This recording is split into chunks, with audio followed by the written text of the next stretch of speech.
యెల్లా రెడ్డి గారు, మనం ప్రీవియస్ వీడియోస్లో కూడా ఈ రిటైర్మెంట్ ప్లాన్స్కి సంబంధించి ఒక వీడియో చేసాము. అయితే రిటైర్మెంట్ అనేది ఒక రియలిస్టిక్ గోల్. రిటైర్మెంట్ తర్వాత ఇన్కమ్ అనేది జీరో అయిపోతుంది. కానీ రిటైర్మెంట్ అయిన తర్వాత కూడా మనం వర్కింగ్లో ఉన్నప్పుడు ఎంత శాలరీ అయితే అందుకున్నామో మరి అంతే అమౌంట్ని రిటైర్మెంట్ అయిన తర్వాత అందుకోవడానికి ఏదైనా అవకాశాలు, మార్గాలు ఏమైనా ఉన్నాయంటారు? అంటే మీ అనుభవం ప్రకారం చెప్పండి. తప్పకుండా అండి, చాలా మంచి క్వశ్చన్ అండి. యాక్చువల్లీ ఈ కాన్సెప్ట్ గురించే నేను ఒక 5 years బ్యాకే యాక్చువల్ నా విజిటింగ్ కార్డ్ బ్యాక్ సైడ్ కూడా నేను ప్రింట్ చేయించానండి. ఇదేంటంటే nothing but get all your 360 months or 30 years of your salary or income again at your 60th year. 60వ సంవత్సరం మరలా తీసుకోండి.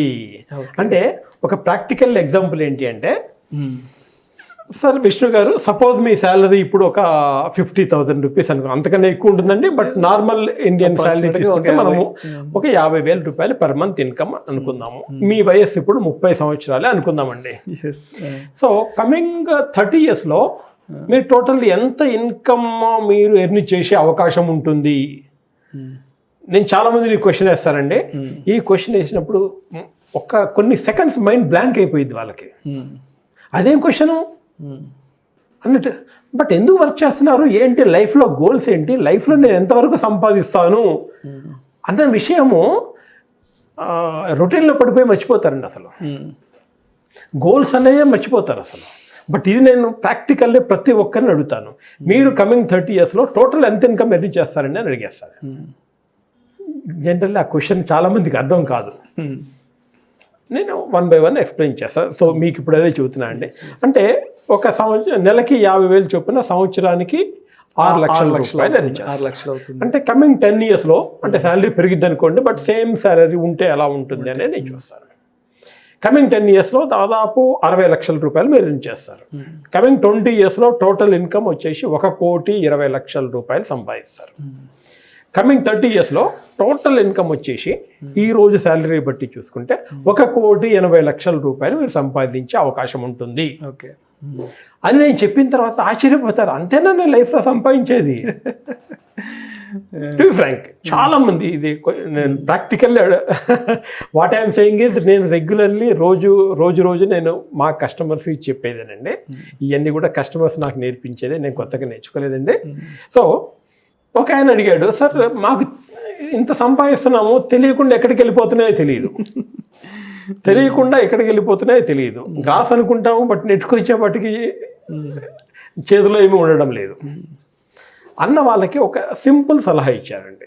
మీరు ఇన్కమ్ ఎర్న్ చేసిన రోజు నుంచి జస్ట్ ఒక 3,200 రూపాయలు మీరు పక్కన పెట్టేసేయండి.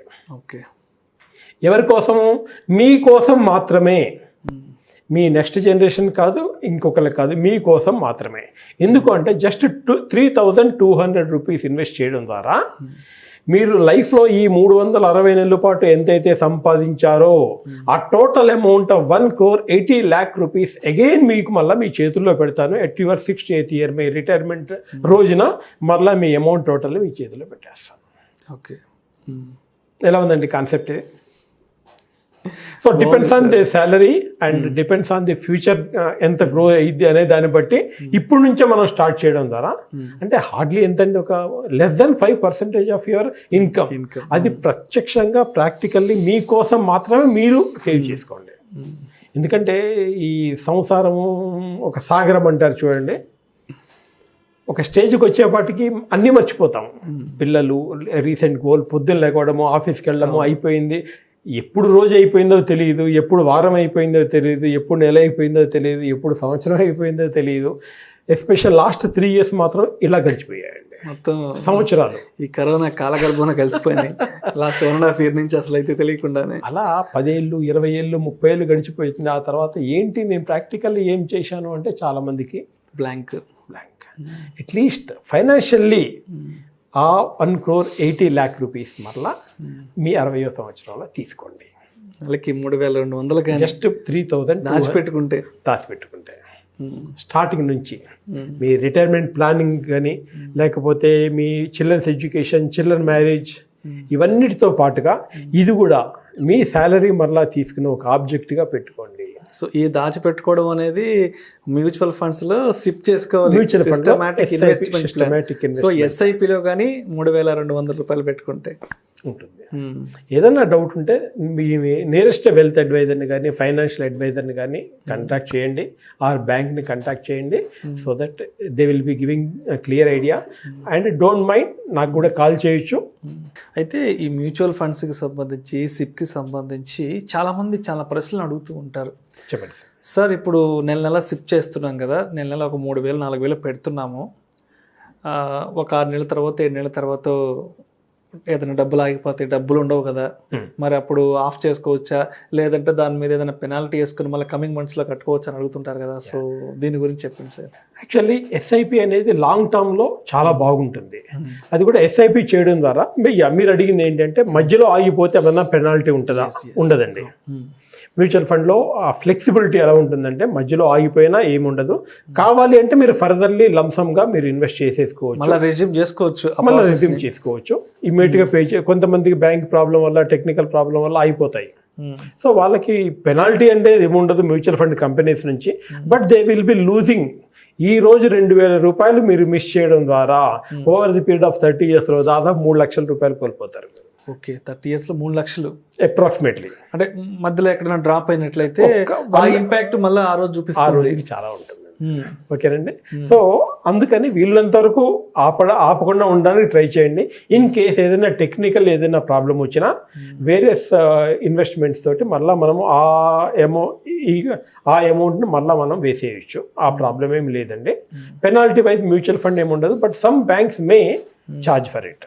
కొన్ని బ్యాంకులు బ్యాంక్ ద్వారా వెళ్తే మనం న్యాచురల్లీ బ్యాంక్ ద్వారానే వెళ్ళాలి. ఎందుకంటే ఎస్ఐపి చేసేటప్పుడు ఏంటి అంటే మనం న్యాచ్ ద్వారా వెళ్ళిద్ది. సో కాబట్టి బ్యాంక్ ద్వారానే మనం వెళ్ళాల్సి ఉంటుంది. ఎందుకంటే ఇండియాలో అయ్యే కదండి. సో అలా వెళ్ళినప్పుడు ఆ పర్టికులర్ ఇన్స్టాల్మెంట్ అప్పుడు they may charge, bank may charge, but mutual fund cannot charge. Fund manager కానీ కంపెనీ వైపు నుంచి, సెబీ వైపు నుంచి ఎలాంటి ఏమీ ఉండదు. కానీ you will be the most loser the time. ఒక్క ఇన్స్టాల్మెంట్ పోవడం ద్వారా చాలా లాస్ వస్తుంది ఫ్యూచర్లో. సో అయితే అంటే దీని మీద లోన్ వెసులుబాటు కూడా ఉందని చెప్తుంటారు మ్యూచువల్ ఫండ్స్కి సంబంధించి. మరి ఆ లోన్ అనేది ఎలా పొందవచ్చు, ఎన్ని రోజులు మనం సిప్ చేసిన, అంటే ఎన్ని రోజులు సిస్టమాటిక్ ఇన్వెస్ట్మెంట్ మొదలుపెట్టిన తర్వాత నుంచి మనం ఆ లోన్కి అర్హులు కావచ్చు అంటారు? సిప్ అయినా లేకపోతే లంసమ్ అయినా కూడా జనరల్లీ ఈ రోజు ప్రాక్టీస్ ఏంటంటే 50% of your equity 50% of equity మీకు లోన్గా ఇస్తారు. ఓకే అండి. సో అది కూడా ఎందుకు తీసుకోవాలి అంటే జనరల్లీ మనం లాంగ్ టర్మ్ కోసం మ్యూచువల్ ఫండ్లో మనం ఇన్వెస్ట్ చేస్తూ ఉన్నాము. సడన్గా మధ్యలో ఏదో అవసరం వచ్చిందనుకోండి, దానిలో నుంచి విత్డ్రా చేయడం ద్వారా మనకు ఆ లాంగ్విటీ, ఆ ఎక్స్పీరియన్స్ అనేది మిస్ అవుతాం. కాబట్టి ఇన్స్టెడ్ ఆఫ్ టేకింగ్ అంటే ఒకసారి తీసేసుకున్నామంటే మ్యూచువల్ ఫండ్లో మనకి ఫిఫో ద్వారా మనకి వస్తుంది అనమాట. రిడీమ్ చేసినప్పుడు ఫిఫో సిస్టమ్ ద్వారా మనకు వస్తుంది. ఫిఫో అంటే nothing but first out. So ఫస్ట్లో మనం ఇన్వెస్ట్ చేసింది అక్కడ నుంచి తీసుకుంటూ వస్తాడు. బట్ ఆ రోజున మనము జనరల్లీ ఒక సపోజ్ ఇప్పుడున్న రిలయన్స్ గ్రోత్ ఫండే ఈ రోజు 1800 చేంజ్ ఉందండి. బట్ ఆ రోజు యావరేజ్గా రేట్ చూసుకుంటే 30 రూపాయలు 40 రూపాయలు మనం ఇన్వెస్ట్ చేసి ఉంటుంది. బట్ యావరేజ్ మిస్ అవుతాం కాబట్టి వీళ్ళంతవరకు తీసుకోకుండా దానిలో నుంచి లోన్గా తీసుకోండి. మీకు అవకాశం ఉన్నప్పుడల్లా పే చేయడానికి వేరియస్ ఆప్షన్స్ దానిలో ఉంటాయి. బట్ వీలున్నంత వరకు దాన్ని టచ్ చేయడానికి చూడమాకండి. అయితే చాలామంది ఇంకో క్వశ్చన్ కూడా అడుగుతుంటారు. ఇప్పుడు నెల అంటే ఇప్పుడున్న ఆర్థిక పరిస్థితిని బట్టి, ఈరోజు నాకున్న శాలరీని బట్టి ఈరోజు 3,000తో మొదలు పెడతానండి, రేపటి రోజు నాకు శాలరీ హైక్ అవ్వచ్చు, రేపటి రోజు నా దగ్గర కొంచెం ఎక్కువ డబ్బులు ఉండొచ్చు, అప్పుడు నేను ఆ 3,000ని 4,000 చేసుకోవచ్చు, 5,000 చేసుకోవచ్చు అని అడుగుతుంటారు. సో దాని గురించి చెప్పండి. దానికి చాలా ప్రొసీజర్స్ ఉన్నాయండి. ఒకటేమో టాప్ అప్ ఫెసిలిటీ అని ఒకటి. టాప్ అప్ ఫెసిలిటీ అంటే ఈరోజు ఒక 3,000 తోటి మీరు స్టార్ట్ చేశారు, నెక్స్ట్ ఇయర్ నుంచి నెక్స్ట్ 6 monthsలో ఇంకొక 500 ఇంక్రీజ్మెంట్ ఆటోమేటికల్లీ చేసుకునే వెసులుబాటు ఎప్పటి నుంచో ఉంది. ఓకే. సో అలా చేసుకోవచ్చు. లేదంటారా అదే ఫండ్లో కావాలంటే మనం ఇంకొక ఎస్ఐపి స్టార్ట్ చేసుకోవచ్చు. లేదు అంటే వేరే ఫండ్లో కూడా మనము ఎస్ఐపి వేరే ఫండ్లో కూడా స్టార్ట్ చేయడం బెటర్ అండి. శాలరీ పెరిగినప్పుడల్లా పెంచుకుంటూ వెళ్ళడం చాలా అడ్వాంటేజ్. సో అన్ని రకాల వెసులుబాట్లు అనేవి ఉంటాయి అన్నమాట. ఎస్ఐపిలో చాలా flexible mutual fund funds SIP కానీ చాలా ఫ్లెక్సిబుల్. ఓకే. ఇంకొక విషయం అండి, చాలా మంది మ్యూచువల్ ఫండ్ అంటే చాలా మందికి తెలియదు. చాలా మంది ఏమనుకుంటారంటే మ్యూచువల్ ఫండ్ అంటే కొంచెం అప్ అండ్ డౌన్ ఉంటుంది అనుకుంటారు, మార్కెట్ కరెక్షన్స్ ఇవన్నీ ఉంటాయి అనుకుంటారు. కానీ చాలా మందికి తెలిసింది ఏంటంటే ఎస్ఐపి అందరికీ తెలుసు. మాకు విచిత్రంగా ఏంటంటే మార్కెట్లోకి వెళ్ళి మ్యూచువల్ ఫండ్ చేయండి అంటే మేము మ్యూచువల్ ఫండ్ చేయమండి, బట్ ఎస్ఐపిలో పెడతామండి. అవును. సో జస్ట్ కొంచెం అవేర్నెస్ లేక ప్రొడక్ట్ అనేది బాగా ఫేమస్ అయింది కాబట్టి. బట్ మ్యూచువల్ ఫండ్స్ కానీ ఎస్ఐపి కానీ లాంగ్ టర్మ్లో మంచి వెల్త్ క్రియేషన్ కోసం, ఎందుకంటే దాదాపు 12 నుంచి 15% రిటర్న్ ఇచ్చే ప్రొడక్ట్ ఇది కాబట్టి టెంపరీ అప్ అండ్ డౌన్ ఉన్నా కూడా లాంగ్ టర్మ్లో there will be a big growth will be there. Thank you Yalla Reddy గారు. Welcome sir. అంటే సిస్టమాటిక్ ఇన్వెస్ట్మెంట్ ప్లాన్ ద్వారా రిటైర్మెంట్ ప్లాన్ అనేది ఎలా చేసుకోవాలి, అదేవిధంగా మ్యూచువల్ ఫండ్స్కి సంబంధించిన సిప్లో ఎటువంటి వెసులుబాట్లు ఉన్నాయనే విషయాల గురించి చాలా డీటెయిల్డ్గా తెలియజేశారు సార్.